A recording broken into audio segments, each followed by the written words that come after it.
What the hell happened to you, recruit? You look like somebody put you through a meat grinder and forgot to finish the job. Drill Sergeant Victor Hale's voice hit like a mortar round across the open concrete of Processing Bay 7, Fort Braxton, North Carolina.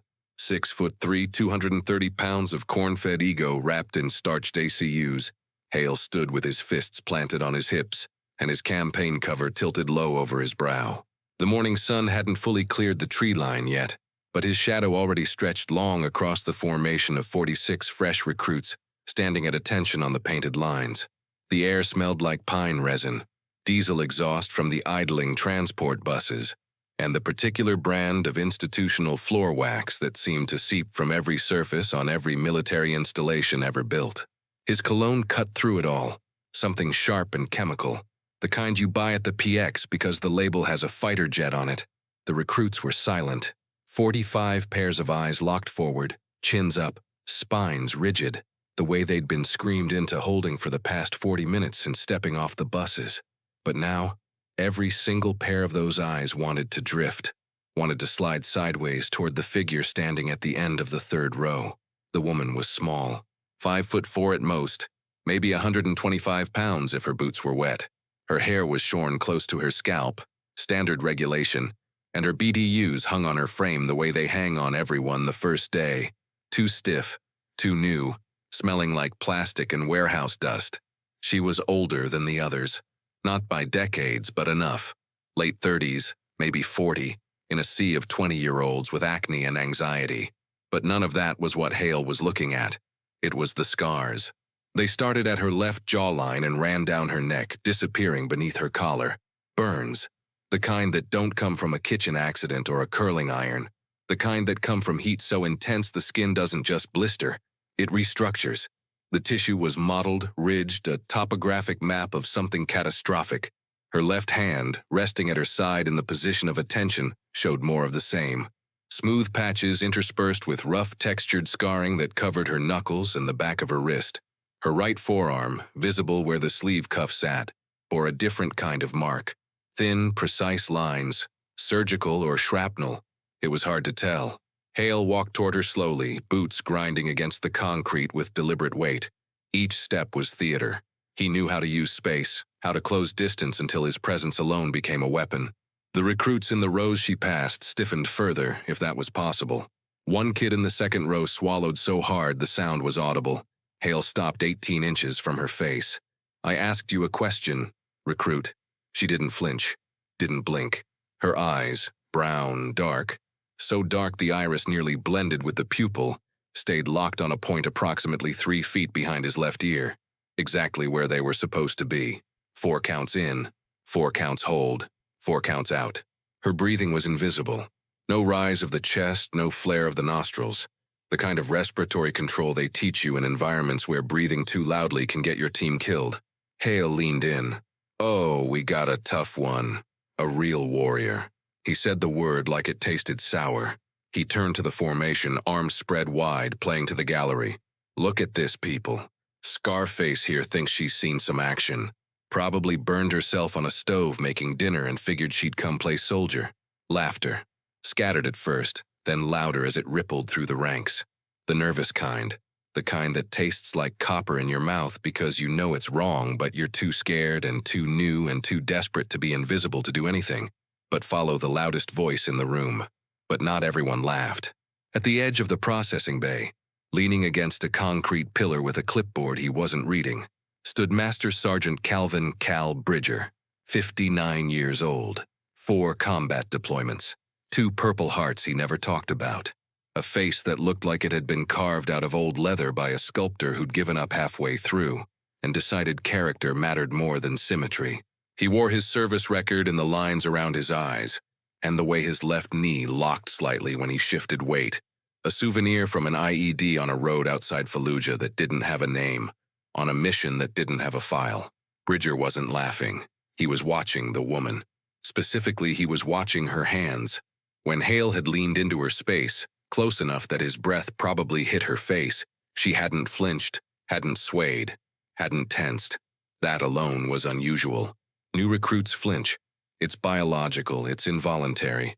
The amygdala fires, the body reacts. Except hers didn't. Her weight stayed centered, distributed evenly between both feet, knees with the faintest bend. Her fingers at her sides hadn't curled into fists the way a scared person's do, and they hadn't gone loose the way a passive person's do. They'd stayed in a relaxed neutral, index fingers slightly extended along the seam of her trousers. Bridger had seen that hand position before. Once, at a joint special operations briefing in Djibouti, a woman from an agency he wasn't supposed to name had given a 30-minute presentation on asymmetric threat networks in the Horn of Africa. She'd stood exactly like that. Weight-centered, hands neutral, economy of movement so refined that every gesture, every shift, every turn of the head was deliberate, purposeful, stripped of anything unnecessary. When she'd finished the briefing, a Navy commander had asked her unit affiliation. She'd smiled and said, "That's above your clearance, Commander." Then she'd walked out, and 20 minutes later, 3 Blackhawks had lifted off from the airfield, and no one ever mentioned the briefing again. This woman stood the same way. Bridger felt a cold finger trace its way down his spine. Hale was still performing. He'd circled back around to stand in front of her, hands clasped behind his back now, chin jutted forward. "What's your MOS, recruit?" "Wait, let me guess. You signed up for admin. Gonna push papers and tell your friends you served." He grinned, and the grin was ugly, not because of his features, but because of what it carried. Contempt. The cheap, performative kind that small men wear like armor. "68 whiskey, drill sergeant," she said. Her voice was quiet, not soft. Quiet. There's a difference. Soft is weak, tentative. Quiet is controlled. Quiet is the volume setting of someone who has never needed to raise their voice because the things they say carry weight without amplification. "Combat medic." Hale's eyebrows went up in exaggerated surprise. "A combat medic? You?" He looked her up and down with theatrical slowness. "Sweetheart, you look like you need a medic, not like you are one. What happened? You fail out of nursing school and figured you'd come here for the participation trophy." More laughter. Louder now. A couple of recruits in the front row were grinning openly, relieved that the spotlight was on someone else, that the beast was feeding on another target. A recruit 2 spots down from the woman, a big kid, maybe 21, corn-fed and confident, the kind who peaked in high school football and was chasing a new identity, snorted audibly. "She probably got those scars from a tanning bed." Hale pointed at him. "Now that's funny. See, recruit? That's the kind of initiative I like." He turned back to the woman. "You hearing this? Even the new meat knows you don't belong here." The woman's eyes never moved. Her breathing stayed invisible. 4 counts in, 4 counts hold, 4 counts out. But something shifted. Bridger saw it from 20 feet away, and his hand tightened on the clipboard until the metal clip bit into his palm. It wasn't something she did. It was something she stopped doing. A layer of performance, the rigid, slightly awkward posture of a new recruit, fell away for just a fraction of a second, and what was underneath was something entirely different. The set of her shoulders changed by millimeters. Her center of gravity dropped almost imperceptibly. Her eyes, still locked forward, went flat. Not angry, not emotional. Flat. The way a scope reticle is flat. The way a targeting system is flat. Then it was gone. She rebuilt the recruit posture around herself like putting on a coat, but Bridger had seen it. His mouth went dry. He pulled out his phone, stepped behind the pillar, and dialed a number he hadn't called in 3 years. It rang twice. "Bridger," said the voice on the other end. No greeting, no warmth, just recognition. "I need you to run a face for me. Female, late 30s, extensive burn scarring on left side of neck and jaw, left hand, right forearm surgical scarring. She's standing in my processing bay right now with a 68 whiskey MOS on her intake form." Silence on the line. Then, describe the burn pattern. Thermal, high intensity, consistent with accelerant exposure or a vehicle-borne IED at close range. Bridger's blood went cold. "Yeah. Hold." The line went quiet. Bridger could hear the distant sound of keystrokes. Then nothing. Then more keystrokes. 30 seconds passed. A minute. The voice came back, and this time it was different. Lower. Careful. The way people speak when they've just read something they wish they hadn't. "Cal, listen to me very carefully. Are you listening? Yeah. You need to get whoever is running that processing bay to stand down. Right now. Do not let anyone touch that woman. Do not let anyone raise their voice at her again. I'm making a call. Base commander is going to get a visit in the next 15 minutes. Who is she? Another pause. I can't tell you that on this line. What I can tell you is that her file has a red border. You understand what that means? Bridger understood. Red-bordered files were personnel jackets that existed in a parallel system, outside the normal chain of command, outside normal classification hierarchies. They were maintained by agencies and offices that didn't appear on any organizational chart. He'd seen exactly 2 red-bordered files in his entire career, and both times he'd been told to forget he'd seen them. Cal, are you still there? Yeah. Get your base commander, now. The line went dead. Bridger slid the phone back into his pocket and stepped out from behind the pillar. In the processing bay, the situation had escalated. Hale had moved past verbal humiliation and was now standing directly in front of the woman, finger extended toward her face, close enough to almost touch the scarred tissue along her jaw. You think those scars make you special? You think you've got some kind of story that matters here? Let me tell you something, recruit. In my bay, your past doesn't exist. Your story doesn't exist. You are nothing until I decide you're something. And right now, looking at you, I'm deciding you're nothing. The woman's eyes finally moved. They shifted, slowly, precisely, and locked onto Hale's. The movement was so controlled it was almost mechanical. The fluorescent lights overhead buzzed softly, a persistent electrical hum that seemed to grow louder in the silence between his words and whatever was about to come next. She didn't speak. She didn't need to. But Hale saw something in those eyes that made him stop. Just for a heartbeat, the briefest hesitation, the tiniest crack in the performance. Because deep in the brainstem, in the ancient reptilian architecture of the human nervous system, there is a mechanism that recognizes predators. It doesn't need rank insignia or service records or classified files. It operates on something older than language, older than civilization. It reads the eyes, the stillness, the absence of fear, and it sends a single, screaming signal to the conscious mind.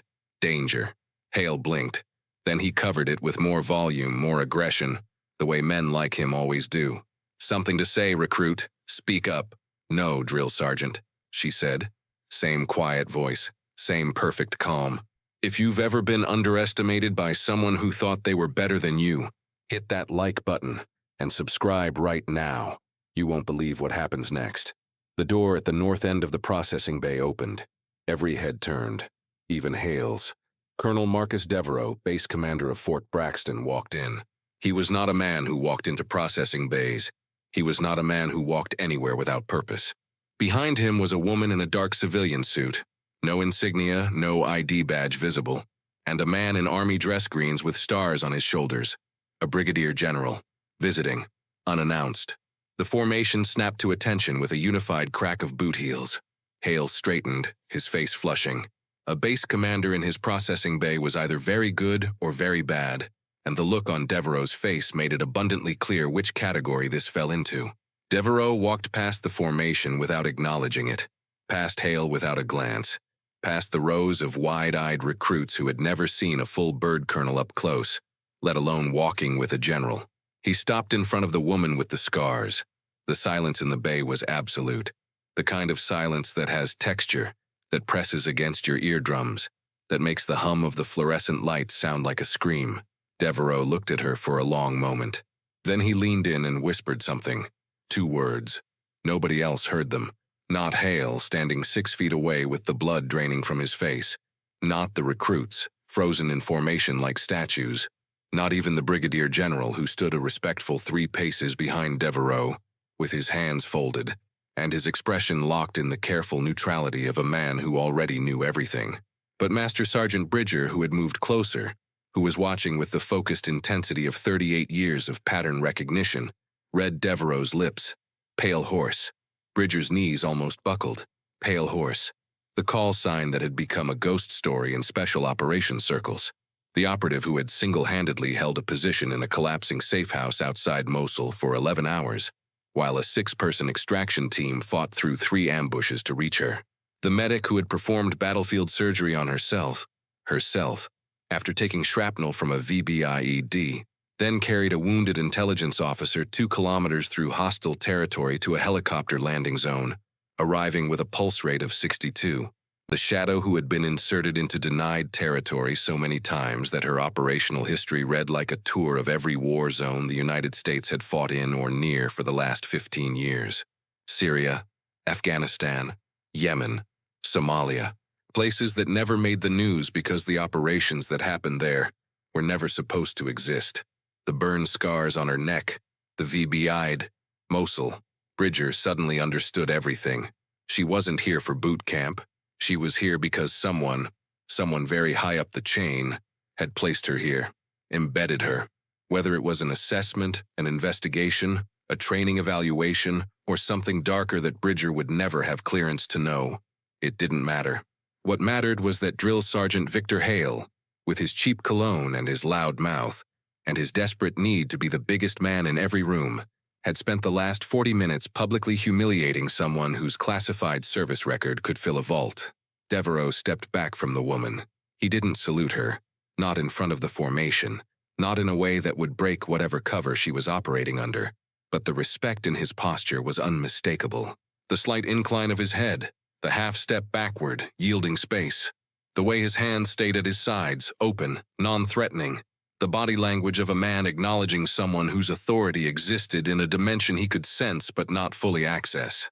Then Devereaux turned around. He looked at Hale. The colonel's expression was not anger. It was worse. It was the cold, clinical assessment of a surgeon looking at a tumor. A calculation was being made behind those eyes. Not if, but how much. Drill Sergeant Hale. Sir.